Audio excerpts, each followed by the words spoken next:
कॉलेजिया लड़का हम्म हमारे कौन कॉलेजिया लड़का तो शादी ब्याह हुए करते घर बड़का हमरा कोन चीज और कम हमरा कोई चीज नहीं कम नगद 20 लाख से देवे नहीं कम मोटरसाइकिल टीवी फ्रिज आ कभी ऊपरों से दे दिए फ्री सुंदर और कॉलेजिया लड़की अब नहीं मिलते तो जेबे बरतुहार पहुँचलो 10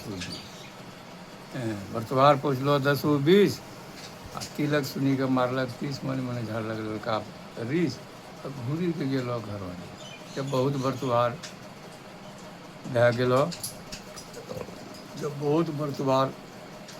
भए गेलो लाचार एक चलाक बरतुहार ने फेंकलक जा कहलक अरे हमरा तो कोई चोक नहीं कम हमरा तो कोई चोक नहीं कम 25 लाख से तिलक 25 लाख से देवे नहीं कम मोटरसाइकिल टीवी फ्रिज ऊपर से दे देवे सुंदर और कॉलेजिया लड़की आज नहीं मिलते तो जेबे भर लेकिन हमारा सर चाहिए लेकिन हमारा सर चाहिए मर भाई भी देना होते ही नहीं गाँव समाज के लोग देखते हैं देखिए सबको जय कर लोगों में लड़का के बाप लो पागल लोगों में लड़का के बाप लो पागल अभी आ शादी की तैयारी में बस बरतुहार बारात पहुँच लो खूब धूमधाम बारात पहुँच लो खूब धूमधाम तो बेटी बापों की छुआ लग बेटी बाप ने पकड़ लग लड़का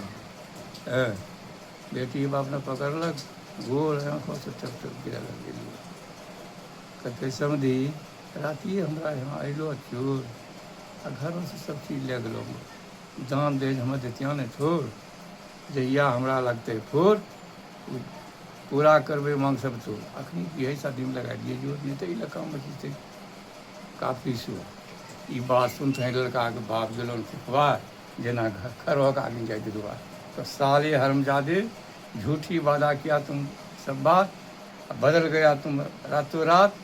ले लिया हमरा खड़े जात कस के मारा 2-4 लाख लड़की बाप गिरलो धलाम वो इंटू करते रही लड़की बाप का हट गए फेल अब बाप बता दोनों गए मची गए वहाँ भारी कहा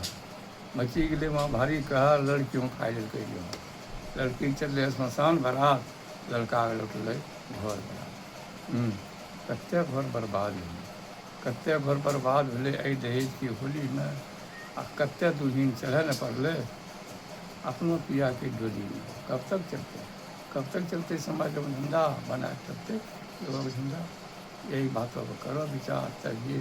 उसमें समाजों के सुधार सब जगह होते जय जयकार यह के साथ सुना अपना जगह